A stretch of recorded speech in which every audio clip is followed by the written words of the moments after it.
we got some feedback from coaches, and said prior to these coaches courses and that I was a coach, actually I was nothing because I quit school. I was out of school. I did not have a job. They all worked at home with their families. But now they are a hockey coach. They have a steady income. They developed some social skills. They got self-confidence. They did not dare to speak to the school principal, for instance. So then now, after a year, I can go to school principal and discuss the program. At home, they count it for as a fully person, because suddenly in the family discussions about all other stuff, about the harvesting or whatever, they ask their opinions as well, just because they changed into some kind of, their attitude changed. So they were seen as full persons, while a year or 2 years ago they were just dropouts of schools. Welcome to Studio Hockey. So welcome everybody to Studio Hockey. We're back with another podcast, and this time we've got a special, was a novelty for me at least, is that I've got a co-host with me today, Jaspreet Sahni from Delhi, hockey journalist from the Times of India. So Jaspreet, welcome to Studio Hockey.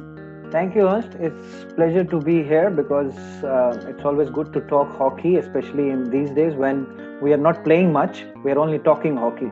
Yeah, that's something that we can do really well, talk hockey. Yeah. So we're going to do a lot of that.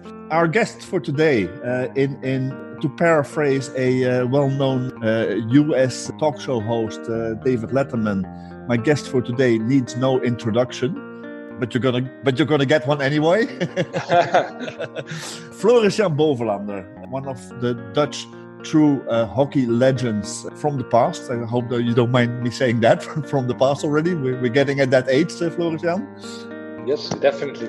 So a true legend player who's won everything that you want to win as a hockey player. Played his hockey his entire life at his club hockey at the legendary. Equally legendary club of Bloemendaal, where he won several national championships.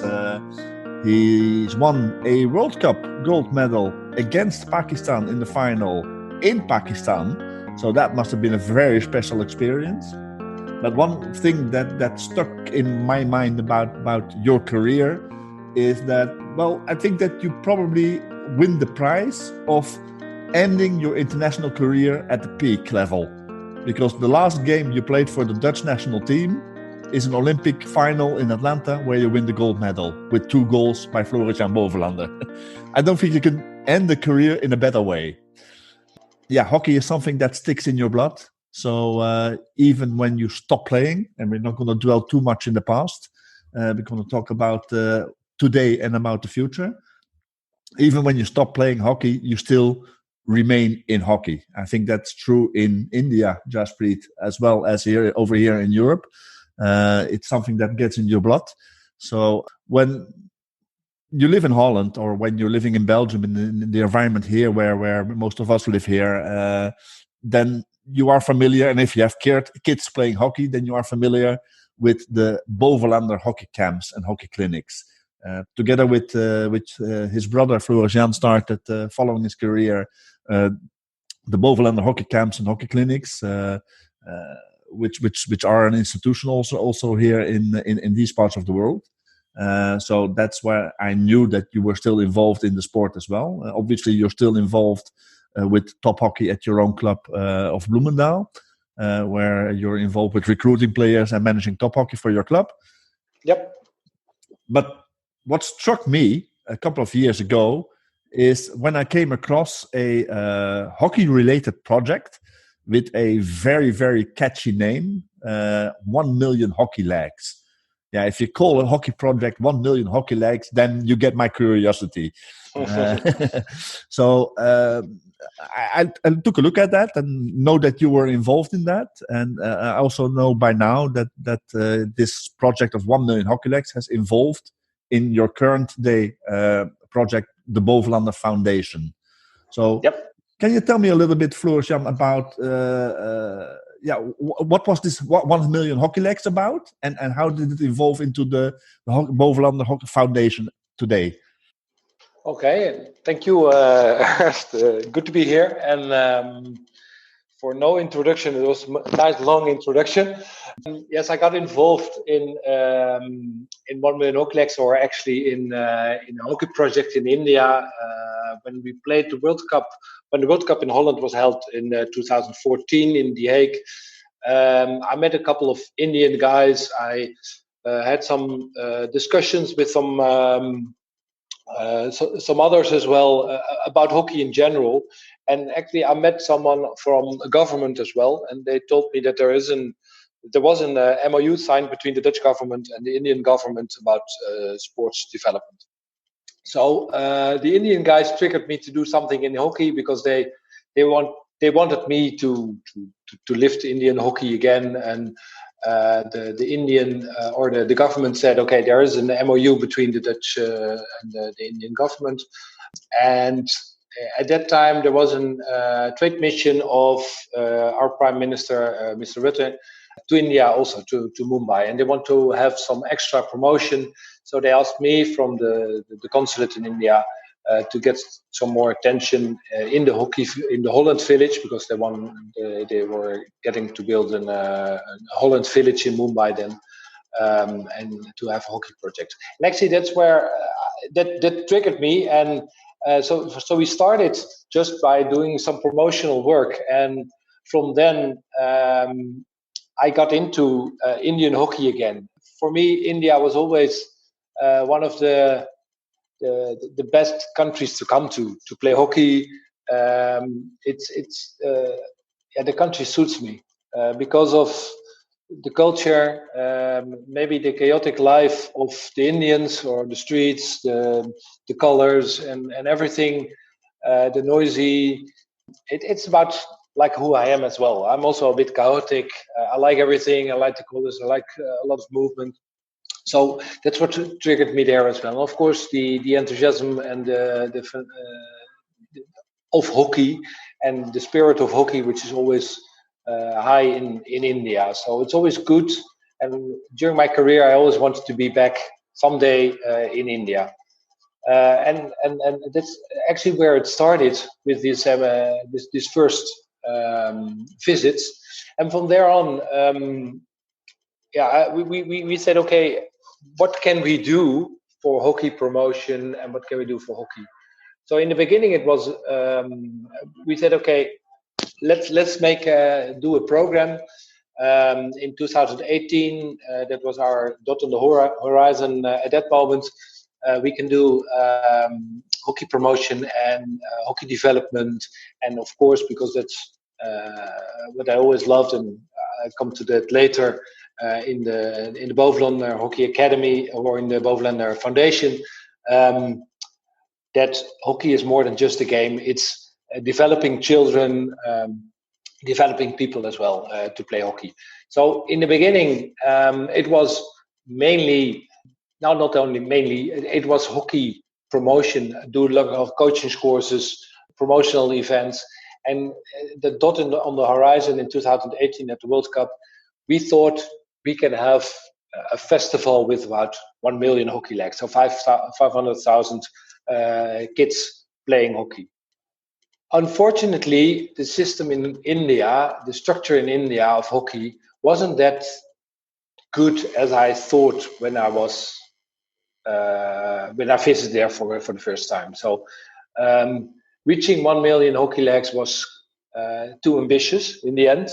Although we saw a lot of different. We traveled all over India, so we saw a lot of different hockey academies, schools, and stuff like that. But in the end, where the change came, I think after 1 or 2 years, that we wanted to make impact. And you don't make impact by just visiting a school, doing one coaching course somewhere in the north, in the south, or in the west, and then go, and that was it. So in the end, after 1 or 2 years, we decided if we want to do projects, we want to have sustainable projects where we have impact. And from hockey promotion, it went pretty pretty quick to sports for development. So what we do is we build, as we call it, pyramids of hockey with a big grassroots program where hockey is used to develop children. We set up these programs for underprivileged children, underprivileged young adults in the rural areas of India. Our biggest project is in Jharkhand and Odisha, which is the tribal area of India, the rural areas, and that's where we use hockey as a method to change and develop children to get a bit better life. That I can no. So they get more self-esteem. They get they learn some communication skills. They leadership skills. All kind of skills you learn directly from sports. Let me finish the pyramid. So the good thing of hockey in India is that as you have all these kids playing hockey at school level, there are some talents as well, because you have talents everywhere, but definitely in India you have some talents. And in the program we have the top two layers is the regional development centers and the hockey academy or hockey academies, where hockey is the mean. So you try to get into the international hockey level or the national hockey level, state level. So the big bottom is the grassroots program, and on top of that, if you're good, we try to nurture all these children into state hockey, national hockey, and make their living out of hockey. So in the end, that's where we started.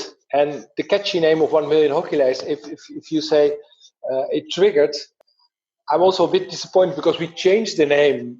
We're still the same because it's about the development of children, and we changed the Bovelander Foundation because it's easier for us to get funding and to do it on a broader perspective. But in the end, we try to get as many as possible children, 1 million or 500,000 children and young adults into the program. But the catchy name of 1 million hockey legs is gone a bit, although it's still connected to us. But we changed it into the Bovelander Foundation just because that's really focused on the development of underprivileged children, and 1 million hockey legs was more a hockey project. Yeah, well, in the end, obviously, the goal of a project is more important than its name. So, yeah, but it's always nice if you directly understand what it is. And for the Bovelander Foundation, of course, also here in programs, it's also about fundraising. And they advised me, and actually, I do understand that if you use my name in fundraising, it's easier if it's the Bovelander Foundation, especially for fundraising here in the Netherlands. It's easier to get some funding done, and it's better than just the 1 million hockey legs. It's better to get some more funding by using the right tools than to get more brand recognition by using a nice name, I guess. Yeah, but in the end, it's all what you say. It's all about the project. So, Floris, the 1 million hockey leg, that name, are you saying that it no longer exists? No, it does exist. Actually, it's no. In the end, it will be the Bovelander Foundation. Which is taken over the work of the 1 million hockey legs. So it does not really exist. We will use it in the end. It would be better if everybody understands that Bovelander Foundation will do the work, and the project of the project will be called now the Bovelander Foundation work or so. Yeah. So we don't call it 1 million hockey legs anymore. Yeah. But in the end, it is about a project, and you have multiple projects across India.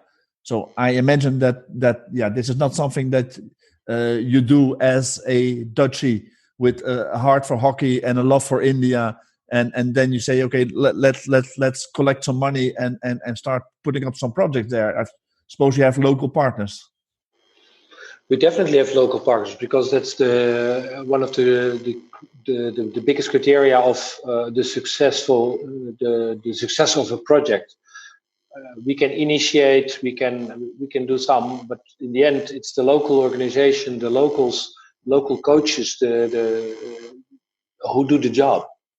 We can just guide them and feed them with information, with coaching courses and stuff. But in the end, it's the Indians, the local organization, the local trainers who do the job and have to get inspired by us, by others, to do the work and to coach the children. So, for instance, in Jharkhand, we have Sahni as a partner, which is a partner of Tata Trust.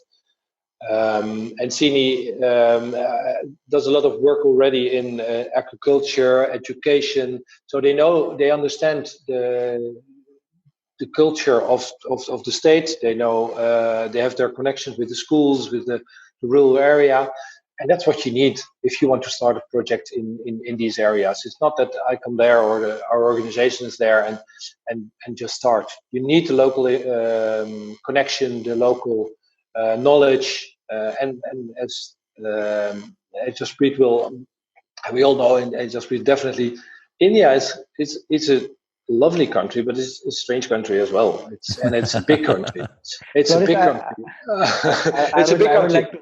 I would like to come in here, and when you say local connections, do you have contracts with the local state bodies of hockey that come directly under Hockey India, or were you helped by Hockey India in a way, or you felt that you should have been helped but you didn't get that kind of help? No, it's we could have had a bit more help, definitely, but to be honest, I know hockey bodies, I know hockey associations. It's a tough job. It's a tough job in Holland, where we have a small country. Everything is reached within a 1 hour drive. We have a good structure of hockey clubs. If you have to India, every state has one or two hockey associations. The difference between Punjabi hockey or Kerala or Mizoram, all over, it's such different. So it's very difficult to control everything from one Hockey India. So it's a lot of work already to get everything together. The only thing is for me that the focus when I started it, and I think it is definitely changing in India. The focus was always on the top hockey, and I think that's what you needed. Let's say 10, 15 years ago, and I think Mr. Batra did a good job in setting up the Hockey India League. That is, I think, one of the best tournaments for hockey internationally, but also for India, definitely, because hockey really got into India got into hockey again. Mm-hmm. So that was very good for them. And then after that, it's good to have all these, and we're just one of them, these hockey promotional and hockey development projects where the kids in the rural areas, in the cities and everywhere should be involved into hockey, not only watching it, but also they can practice, they can play, and they have their small games at schools, at the local areas, and of course you need some pitches as well, and to play on the pitches. So I think Hockey India did a good job in setting up the Hockey India League, getting the hockey, the World Cup hockey there. So a lot of promotion is done for hockey by heart, actually, or by hockey is the national game. Although definitely cricket is the big game. It's the biggest game, and there are, I think, even soccer is getting more and more popular. But hockey is still the national game on paper, and on school they'll understand. So it's in their heart. So it's good to have all these grassroots programs, but you need all these grassroots programs to set up hockey again. set up, to build up to the help, whole structure of hockey. To help me understand, because here in Europe we have especially in Holland and in Belgium, we have our club structure, and we have a way of hockey which is really integrated with family life, and fully agree with a lot of what you said earlier. It also here for us in Europe, it's a part of the education of our children. It helps kids work together, team spirit. It helps you win, it helps you lose, it helps you get over disappointments, it helps you persevere in stuff and stuff. So there's a lot of educational value in hockey as well here in Europe. But the biggest part of hockey in Europe is recreational. It's leisure. And it's there is obviously top sport as well, and the international level as well. But the biggest for our sport are the clubs, and is recreational. Yeah. Does that even exist? No. in India? No, no, definitely not. But I think Jaspreet can just rephrase it. Like we in India, we always say that in Europe, especially in Netherlands, hockey is played by the elite, whereas it's the exactly opposite here in India. The elite generally don't play hockey. It's only the underprivileged or the middle level people who are involved in the game. But I think in Netherlands, it's exactly the opposite. If I'm not wrong, maybe Floris. Well, I think it absolutely was the case. I think it's becoming less and less the case that it's an elite sport here. There's still that stigma a little bit, and probably that's still right a little bit as well. But I think that we are moving away from that elitism. Yeah. In our sport. It is, but in India, it's a poor man's game. So what in India, you try to get your life out of hockey or sports. Yeah, that's what I wanted to go to. That's the biggest thing, is that, and the biggest differences is we play for fun, and they play for life. Yeah. So it's the whole structure is different because there's no club hockey or hardly any club hockey. So it's if the children do not get selected, normally they quit playing hockey because they're not selected for the local team or for. So there's no way of making money from that. There's no way up. So even the parents don't promote it. Means they don't encourage their children maybe to play hockey. If they have a choice between hockey, football, and cricket, I think hockey will be number 3. Yeah, it will be number 3. And even if you're not good at sport, go to school again and make sure you get some other. So the initial motivation to play sport in India is to become a professional hockey player. If I'm not correct, Jaspreet, please, because you're the specialist in that. But that's what I understand so far. So and that's in Holland. As you said, we all play recreational hockey, and you have some former players who now still play with some friends. You do have that, but the biggest group, as you said, 95% just play for fun, have a drink, and it's a social game. They don't have that in India. And is a part of the project is okay. I guess it's not realistic to think that hockey should become a leisure game in India because the situation is not there. But a part of that, it becomes a part of the education, so that Indian parents start to recognize also there is an educational value in my children playing a team sport. Is that part of it? No, it's part of it. It's one of our goals, of course, is to develop children and young adults and to see the benefits of playing hockey. And 99% will not get into even the state team. Only 1% get into the state team, and for all these state teams, only 1% will reach the international level. So it's a very small chance you get into the international hockey. Although even in state level you can reach you can play professional hockey.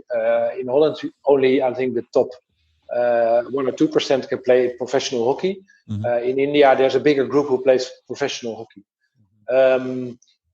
But what we try to encourage is to let them see that children develop through sports. So all these benefits you have, just to show them that they are children, and we have to show that to the parents, of course, and they have to see it that the children do change and do develop through this sport, and that these life skills and social skills they develop, that's worth something in life. And of course you have to learn mathematics, and you have to learn English, for instance, and other things, but generally in sports you gain some other knowledge, and that's worth quite a lot.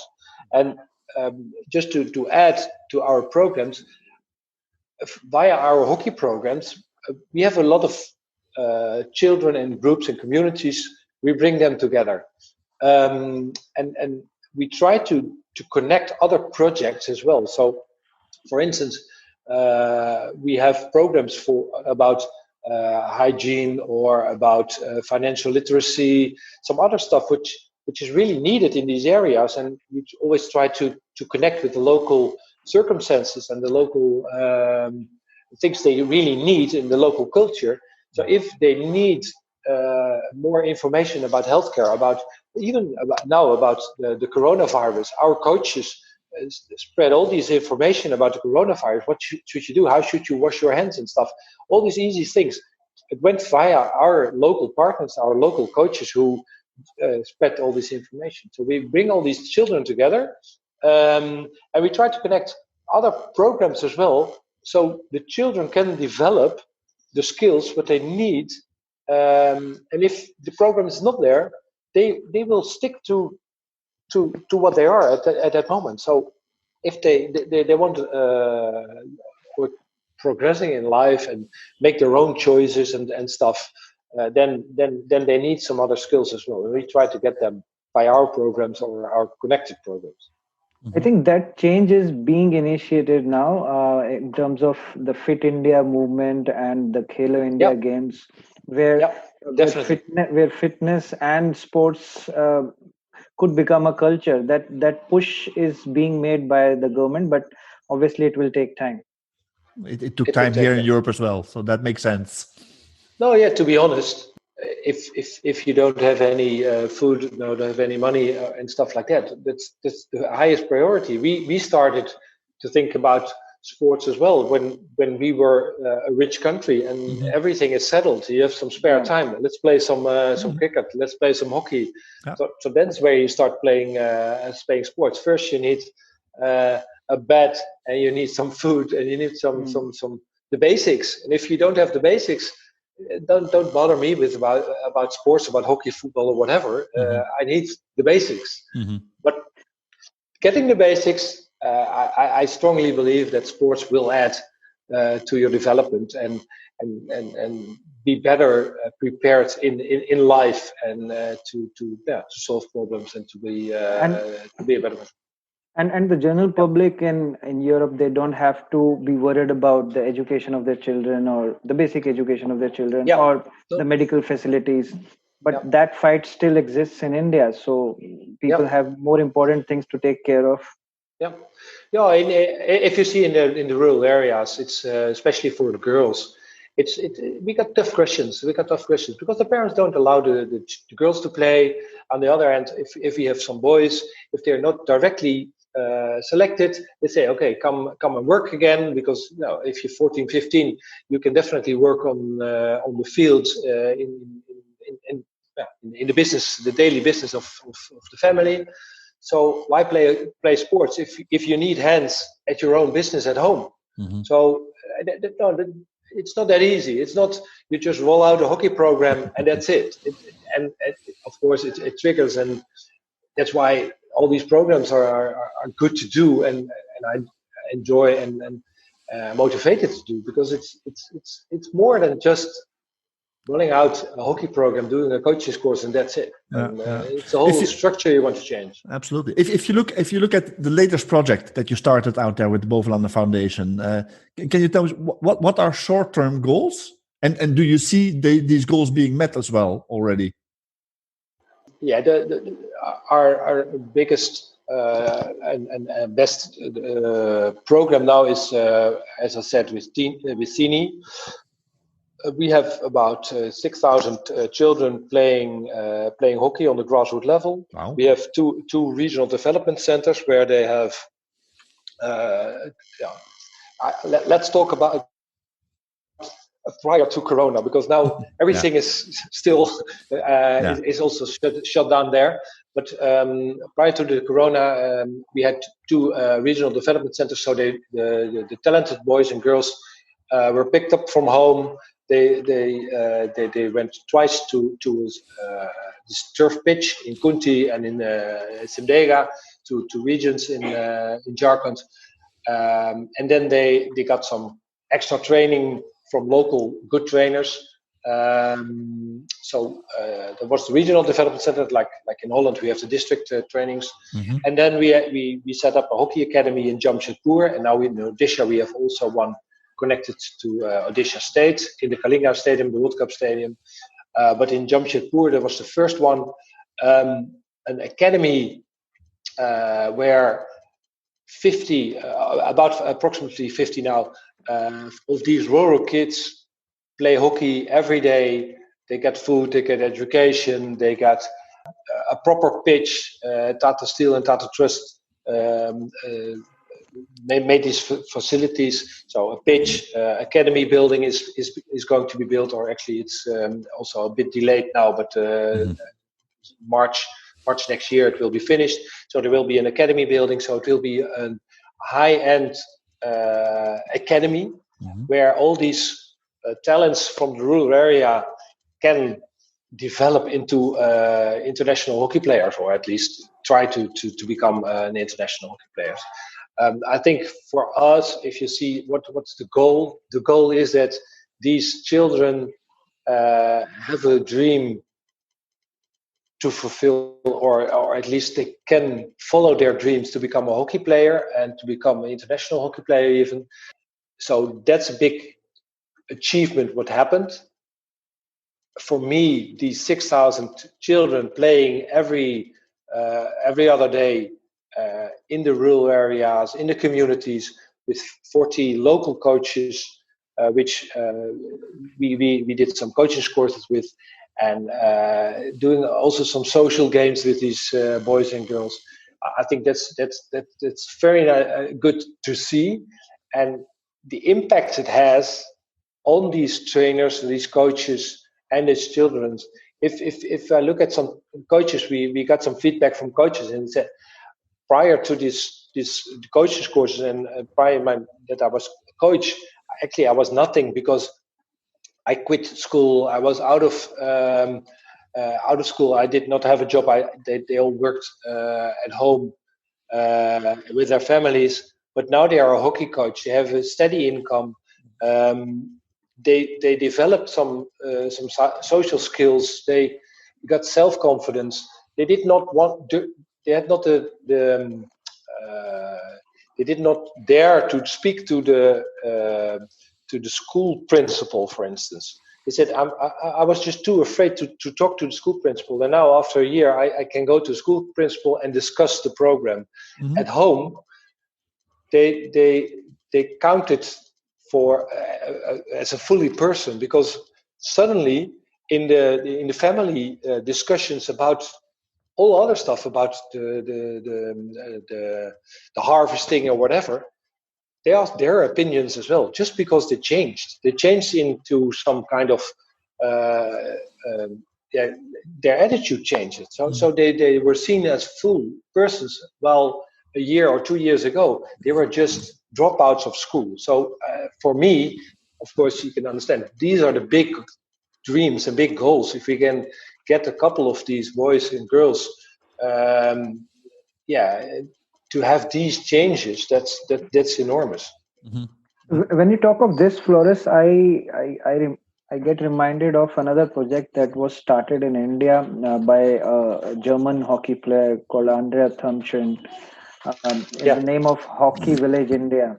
yeah, I know. But she did not probably meet the right kind of people, because she got duped a lot, and then none of her projects took off. So it's it's possibly also to set the right foundation in order to get such projects to kick off. I'm sure you worked on your projects before coming to India, before introducing 1 million hockey legs earlier, which is now Bovelander Foundation. I'm sure you put in place certain checks, and meeting certain people, like you say that you met some of them, Ye- some Indians in a tournament during the World Cup. I think, if I'm not wrong. So, do you Yeah. think those kind of checks and getting those kind of things Uh, done helped you uh, yes, set up? it definitely helps. But we made a lot of mistakes as well. Yeah, of course these are the good stories. But we went to Jaipur, we went to Missouri, we went and had so many meetings, and then there was, of course, it definitely helps when you're both Floris Jan Bovelander, especially those the decision makers in government, and they all know me, because they know Indian hockey was on the top till I came, because then they always see they see me as the big guy who killed Indian hockey, because in the past it was all these skillful players, and then there come these big Australians and big Dutch guys that just tactics, artificial pitch, penalty corners, and that's where they killed Indian hockey. So they know me. They know me. They have respect, but they always say we have a lot of respect for you. But you killed India. You killed Indian hockey. And now you're back. And now you're back to building it. And now, yeah, I'm back to say sorry. No, so we made a lot of mistakes as well, and also the Hockey Village projects we visited, and it's just tough. And I think what we did right is we met the right people.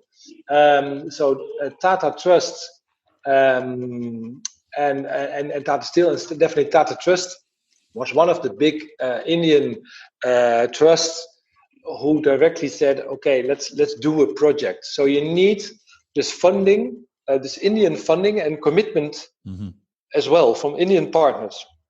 And Indian Trust or Tata Trust, they had Sini as local partner. So you need a local partner who understands the local structure, the local habits, and they have to see that it will work as well, of course. And then I'm just one part of the whole organization, and of course I might be the inspirator and the initiator of the program, but to be honest, if I'm there on my own, and that might be the difficulty of the Hockey Village. She's definitely very good, and she did a lot of good work as well. But if you don't have the commitment of some local partners, stop it. You can directly stop. And commitment does not mean that's not in words or in MOUs or whatever, because I've signed a couple of MOUs. I've signed or I've been on pictures, and I've been on television and in papers, and I said, okay, let's promote or let's set up hockey in all the states. But to really do it, that's you need a good local partner, and we found a good local partner. So makes a big difference. That makes definitely a big difference. And if you say about the short-term goals, what we really want is to set up more of these pyramids. So some other regions as well. We have these very strong structure now in Odisha and in Jharkhand. I would love to set up some others. We had a project in Nashik, for instance. You already have 16, I guess. Yeah, we have some. But in Nashik we had a good program, but unfortunately, due to a lack of money, we had to quit it. And one of my goals is to set up a new project, whether it's Nashik or Nashik or somewhere else, to set up a new project somewhere where they really need it as well. And of course, there will be a connection anywhere to hockey academies. We don't have to start the hockey academies everywhere, because I think for me at the Bovelander Foundation, the basic of the grassroots programs, that's the main. That's where you get the most impact. The most impact, but you cannot exist, and that's in a difference between other sports for development programs or many other social development programs, is that I believe in that there should be a motivation, inspiration of making the sport you do also as a living. So there should be a way up. Mm-hmm. And in hockey, in India, hockey is a way up. Mm-hmm. Yeah. So why I do not really believe in this structure for instance, in some Africa countries or some other countries. Mm-hmm. If you don't have hockey in these countries, you have to build up hockey structure. Yeah. If you want to have that as a motivational part and inspirational part as well. Mm-hmm. So in India or Pakistan or some other countries, there it's easier to do hockey. If you have other countries, do the local sport, the national sport, preferably a national sport which is in the bones and in the veins of the culture of the nation. Makes then sense. It's more easy, because in the end, it doesn't matter if they play hockey, football, volleyball, cricket, or whatever. They play together, and the impact we want to make through sports is through sports. And if it's hockey or whatever, or another sport, I don't care. And even that was one of also the reasons we changed it in the Bovelander Foundation, because we believe in sports as part of developing and not just hockey. Children, and not just hockey. Mm-hmm.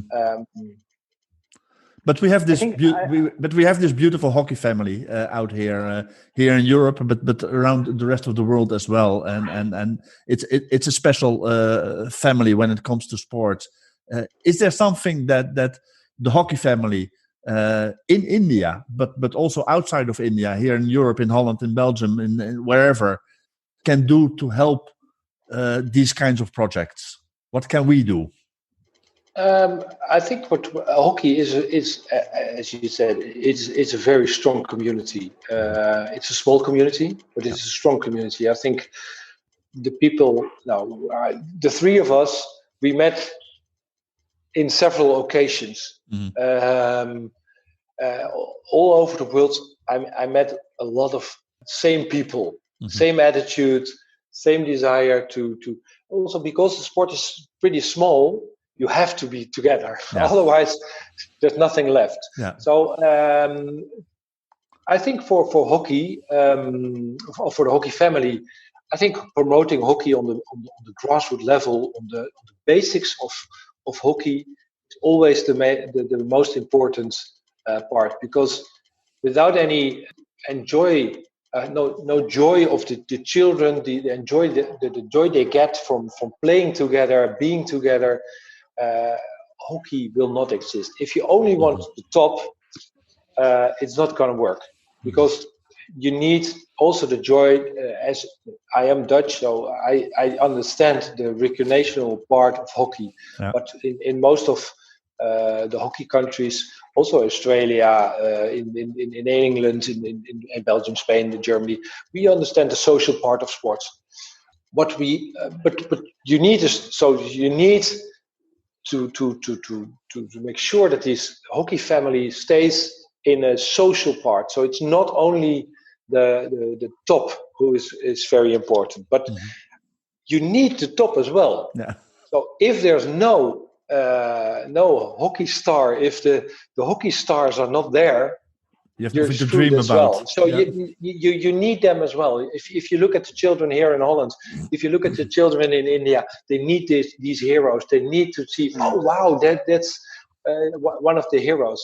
Mm-hmm. So you need both, but you need both. You need the foundation and you need the dream. you need both, and yeah, we have to work together to get to the top of hockey. Yeah, to be honest, it's getting smaller and smaller. Mm-hmm. I'm just thinking how to say it, because hockey is become such a high end sport Mm-hmm. that we are getting to get disconnected with hockey, and I think that's very scary and dangerous, because why is India, why is Pakistan, and some other countries, why did they leave international top hockey?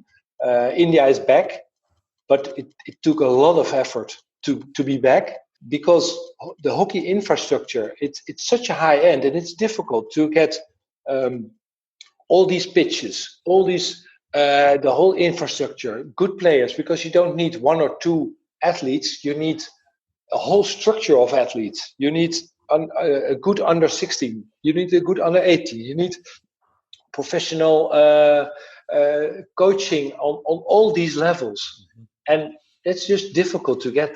If you look at India, if we're talking about India now, most of the talented kids start playing hockey still on artificial pitch when they're 14, 15, which is way too old. Mm-hmm. If you want to have these basic skills, these basic artificial pitch skills, the modern skills, you have to practice on artificial pitch earlier in your life, when you adopt all these techniques. Now, many research has been done on that. So you have to learn these skills when you're young. And of course, you can adopt. But as Roland Oltmans, the former Indian coach, said, the first 2 years when they come to the national team, or to the under 19 or the under 21 team, I have to reset all these players, because they use all this natural grass skills. They just straight up, and if it's not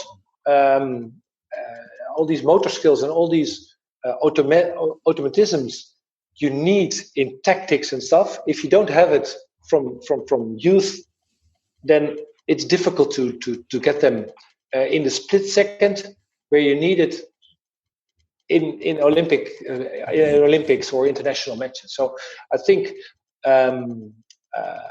it's quite a long story for getting that.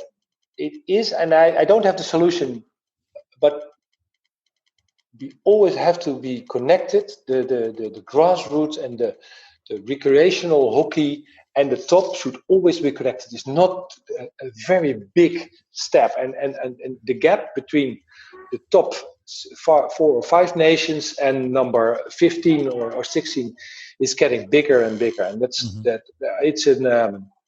it's a concern. Let's call it a concern. I'm not really afraid, but it's a concern. Yeah. I think that's where the state of Odisha, their efforts must be commended, because they are putting in a lot of effort to improve the hockey infrastructure in the state, especially in the tribal belt as well. Near Rourkela and all, you've been there many times. You know about it. The high performance centers are being set up.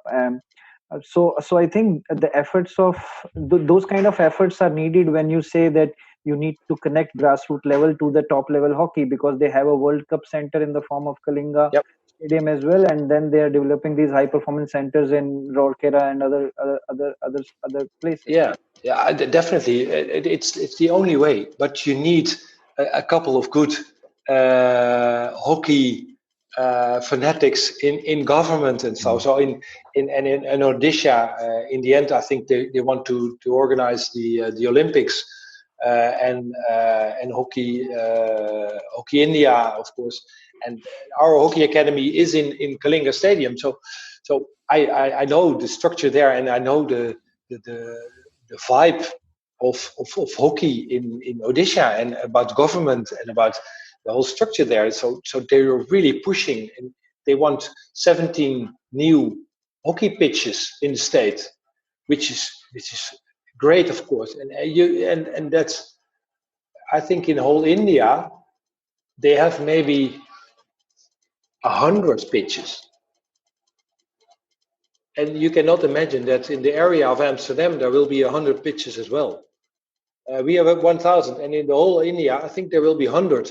And to be honest, 50% or 60% does not have the quality you call an artificial pitch. Yeah, it's artificial, but it's not a pitch. Mm-hmm. It's just an artificial, it's something where you can play on. Yeah. So, and you don't have kids don't have access to it early as well.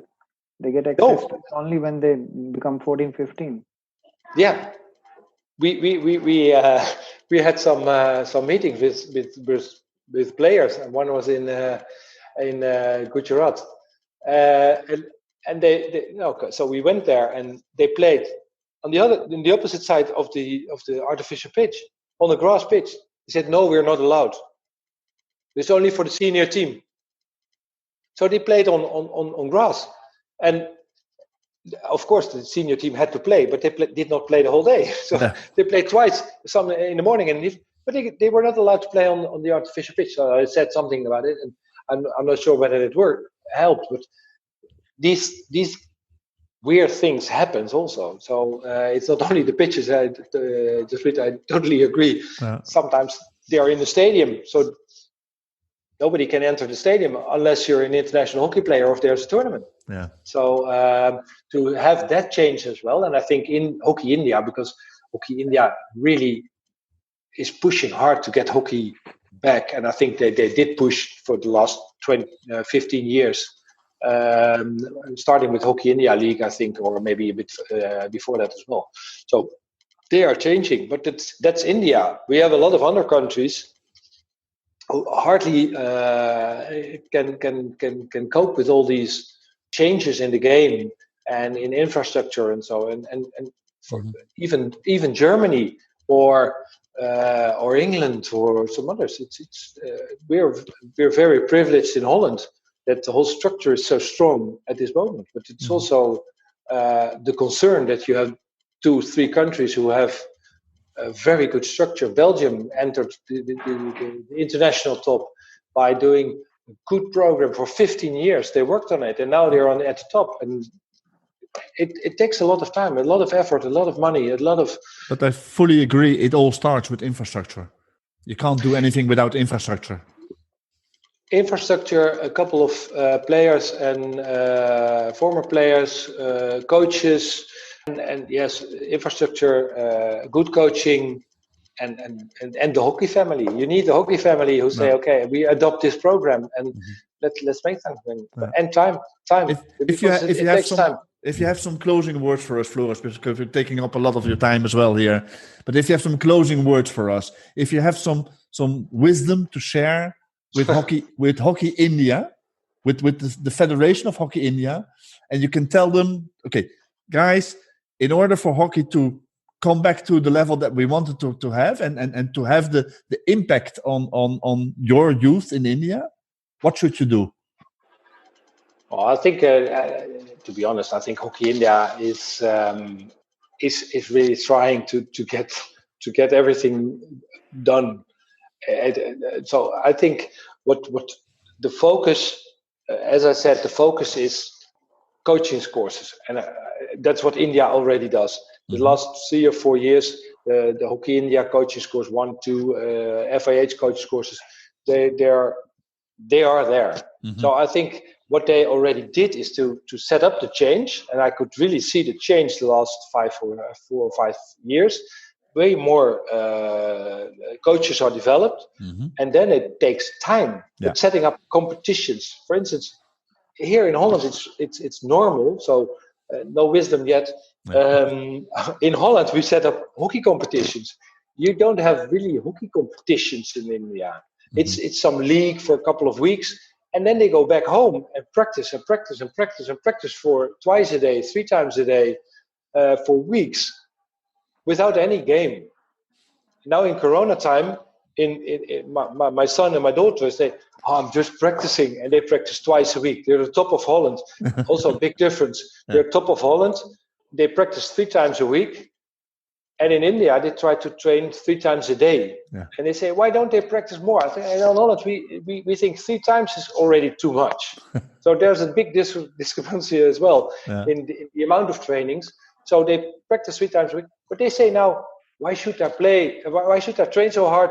Well, there's no game on Saturday because now they don't have a game on Saturday. So, So having no leagues for regional leagues, I think that's one of the main things which is still missing. Setting up regular leagues where they just play every week, and that's one of our programs. What we set up is they do some trainings, and then we set up local competitions. So they have for 10 weeks they have a local competition. On Saturday they play a game, just like we do in Holland or somewhere else. So they play a game with the school team.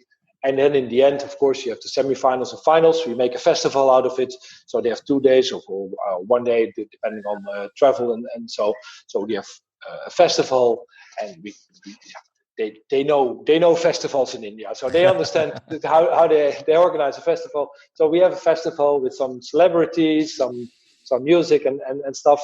We do some promotional stuff, some local knowledge. Like in Holland, we have the promo door, but also there we have some at these festivals. We try to get some information for parents, for others, also about some local issues. So we make a whole festival out of it. So you have these tournaments, you have these matches, and you end up with a festival, and you celebrate, and then you start somewhere a new competition. I think these local competitions, if you say, okay, where should we focus on in the next time? Infrastructure, let's make that the wisdom then. Infrastructure, artificial pitches. It doesn't have to be the Olympic pitches, just regular pitches, small pitches, 5-a-side pitches, all good. At local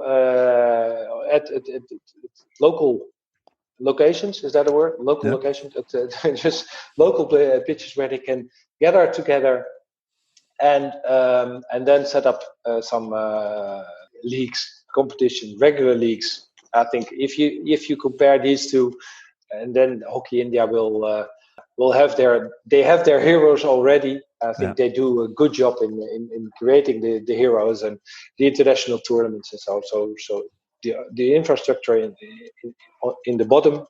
I think that's it's still the main thing. Mm-hmm. Jaspreet, final question for Floris. While you were talking about this, just one thing came into my mind, that when we were talking about hockey is more professional in India and it is more recreational in Netherlands. And then in your closing comment, you said that we are training more here, maybe 3 times a day, and you guys are training maybe 3 times a week. And when we say that, we know that the Indian team is in camp for quite a lot of time during the year. Is that something to do with the level of professionalism in Indian hockey? Because they are professional players, so they have to be at it all the time? It can take another half an hour to discuss this because it's a difficult question. In Holland, all these international coaches say we need more time with the players. Yeah. To be honest, if you're young, you have to develop a lot of skills. Of course, hockey skills as well, some motor skills. So if you develop in different sports, that's fine. Mm-hmm. If you do some for Indian, then if you do some cricket, some kabaddi or whatever, just do some Indian games, that's also fine, as long as they develop their motor skills. As long as they develop, of course, they need some hockey practice as well. But if they just play on the street and they play, mm-hmm. then a couple of days a week should be okay. But after that, when you're 19 or 20, you need more, because now the top of Holland does not train twice a week, 3 times a week. That's also twice a day, or at least every day. And maybe they have 1 or 2 days off, but they have their physical program. They have all their programs. So mm-hmm. They are the hoofdklasse, so the top level of Holland. It's especially the top, it's a full-time job. They have a couple of hours a day to work, to study, or to do something else. But in the end, it's kind of professional job. So if you're at the international level, if you're over 18, 19, definitely it's good to be in camps and to play as much as possible. Although you should never forget to develop other skills as well. So do some studies, do other interests as well, whether it's, painting or whatever. Just do something else to develop the brains in a different way. And after sports, and that's in Holland a big deal, of course, that you earn some money with hockey, but after 1 or 2 years, if you quit hockey, all your savings are done, because it's not that much it's not tennis, cricket, volleyball, or volleyball is not football. Maybe no football, no golf. So in the end, you have to work as well. So some education should help. Yeah. But for the youngsters, I think to develop skills on daily basis, it's okay if they don't sit at home for the whole day and develop some skills, but you don't need a full-time hockey trainings when you're under 14, 15. Yeah, develop motor skills and developing the sense of a team and working together. Huh? Working together, sense as a team, tactics also, but tactics can come later. Some motor skills you have to develop, but you don't develop them by practicing it every minute, every day. No, true. If you have to practice your motor skills every day for 2 or 3 or 4 hours, then you're not a talent. So it's quality over quantity, yeah. Yeah, absolutely. That's for sure. And good coaching. And good coaching. That's what we need.